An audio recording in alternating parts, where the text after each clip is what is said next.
distant places from Persia and India came to the court. We also know that Ibrahim II worked with his poets to try and get them to attempt versions of more famous texts by Sadi, Hafiz, or Nizami. He was perhaps attempting to understand in his own way how these great works came together through meter and rhyme.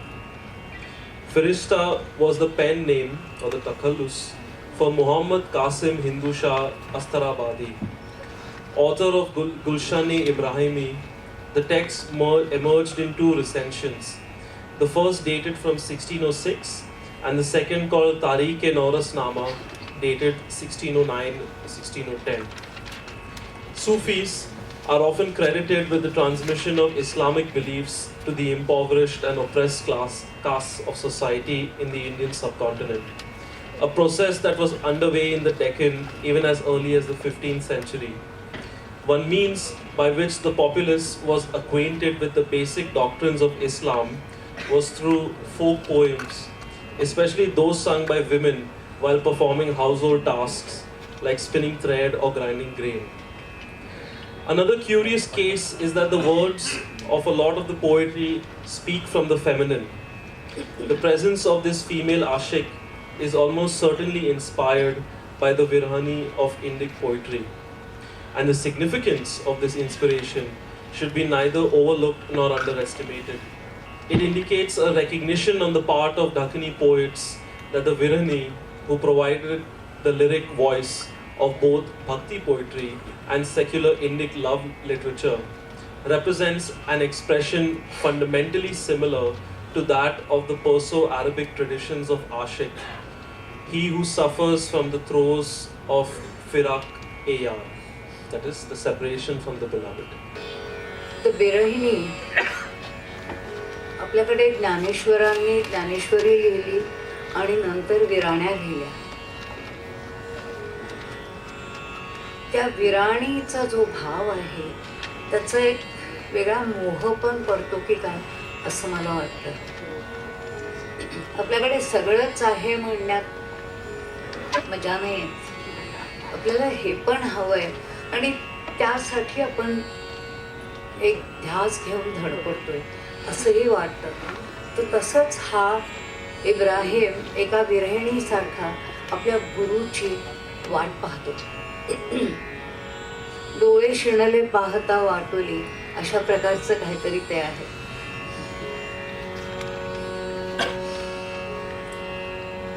राग तिलांमध्ये ती एक ठुमरी, बंदिशकी ठुमरी ज्याला आपण म्हणू, अशी मी बसवलेली आहे.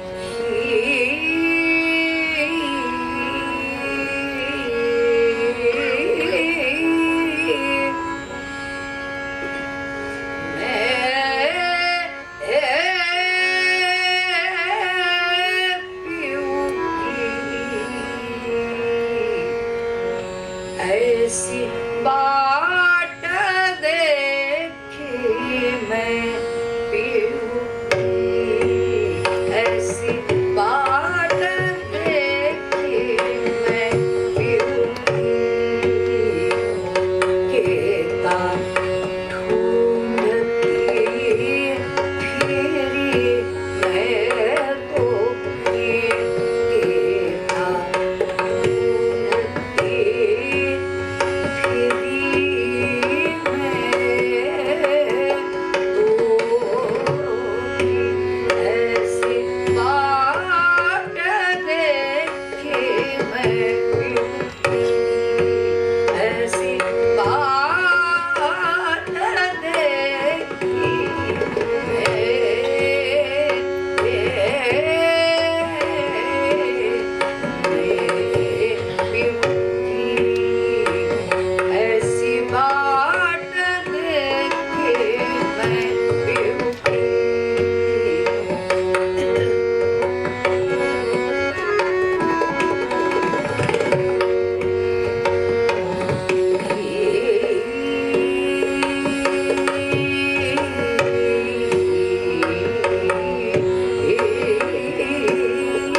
पकड़ी पास रहने की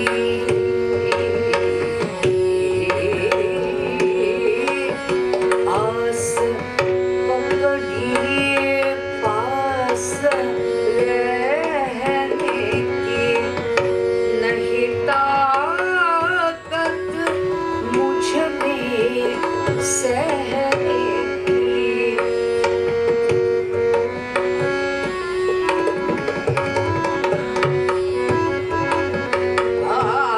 बात नहीं किस धीर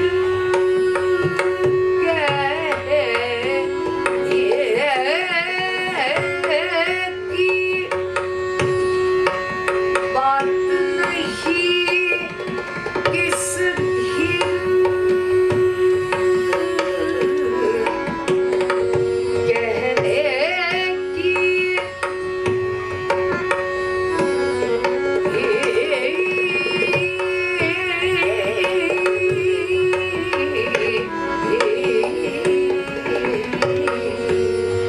ऐसी बात देखी मैं भी ऐसी बात देखी मैं भी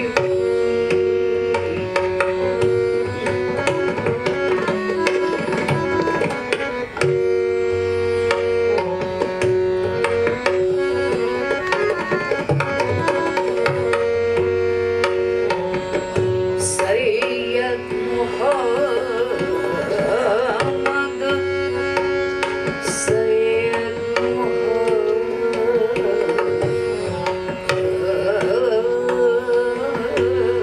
मोहम्मद सैयद मोहम्मद मिलते पाओ सुख सैयद मोहम्मद मिलते पाओ सुख तब दिल पर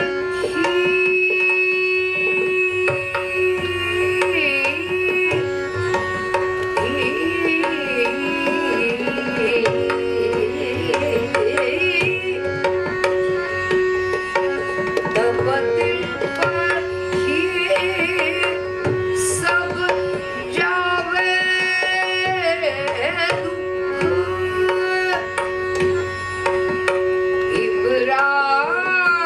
इब्राहिम गुनहगार तू बख्शे दुख इब्राहिम गुनहगार तू बख्शे दुख ऐसी बात देखी मैं पीहू की ऐसी बात देखी मैं पीहू की कहता ढूंढती फिरी मैं तो ऐसी बात देखी ऐसी बात देखी ऐसी बात देखी मैं पीहू की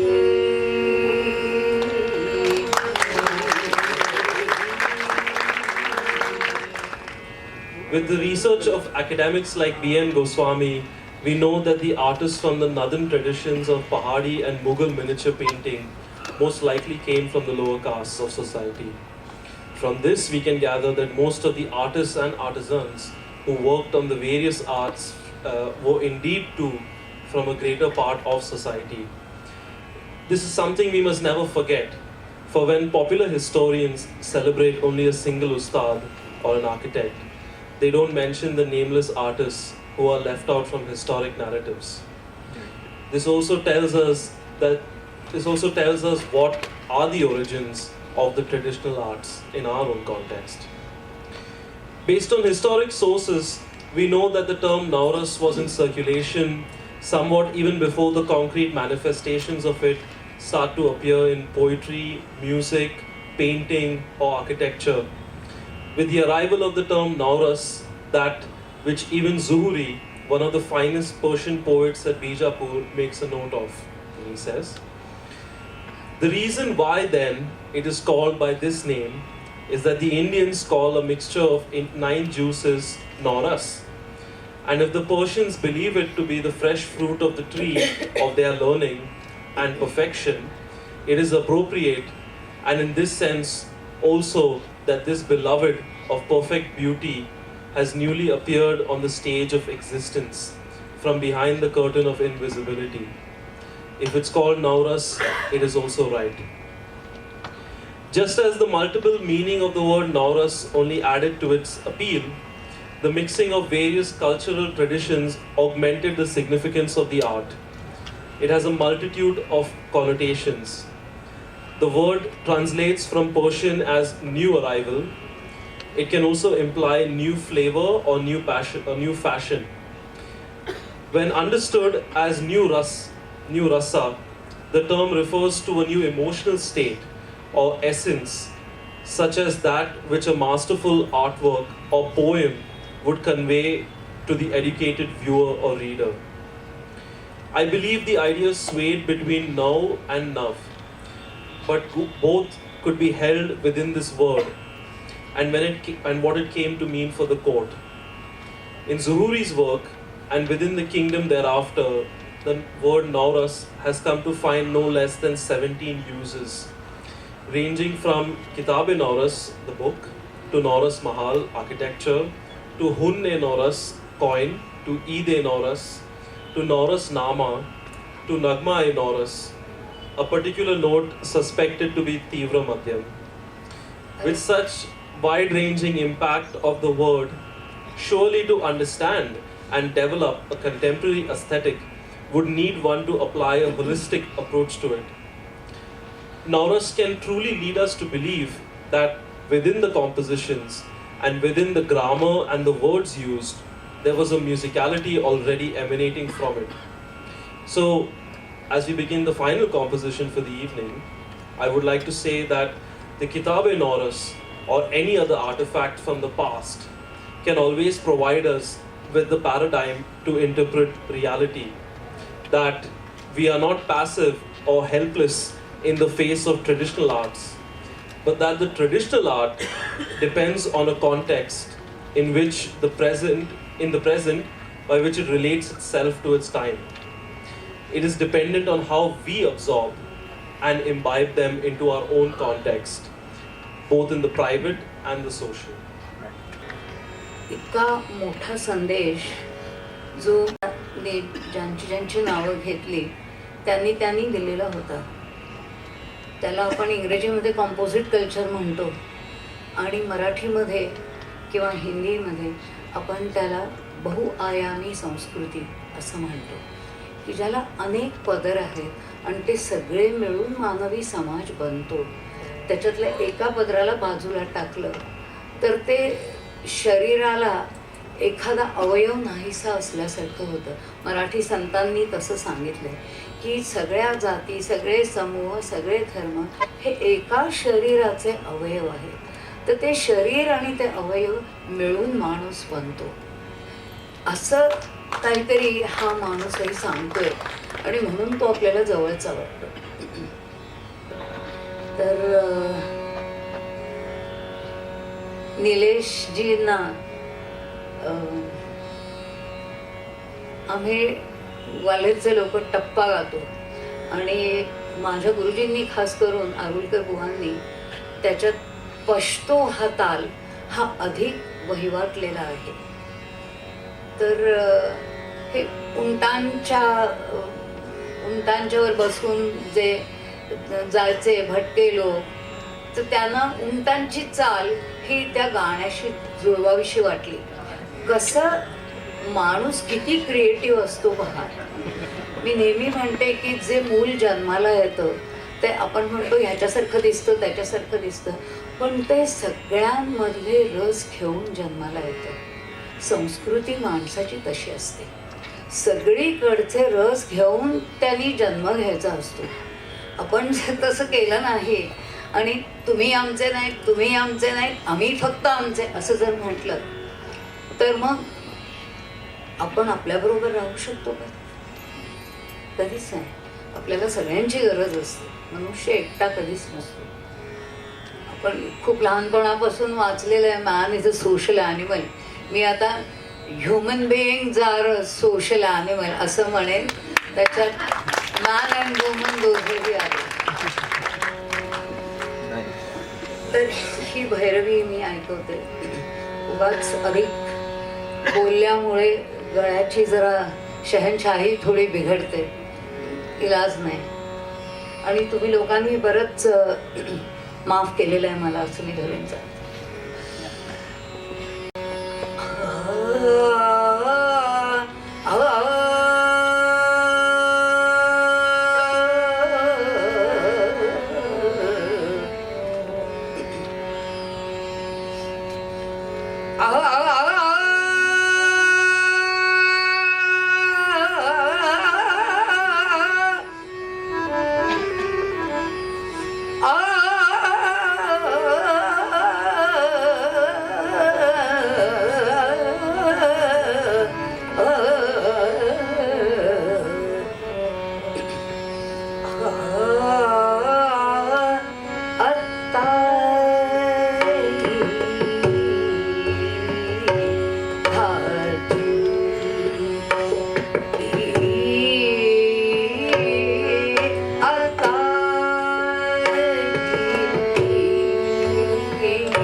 भाग नीको सो सोहे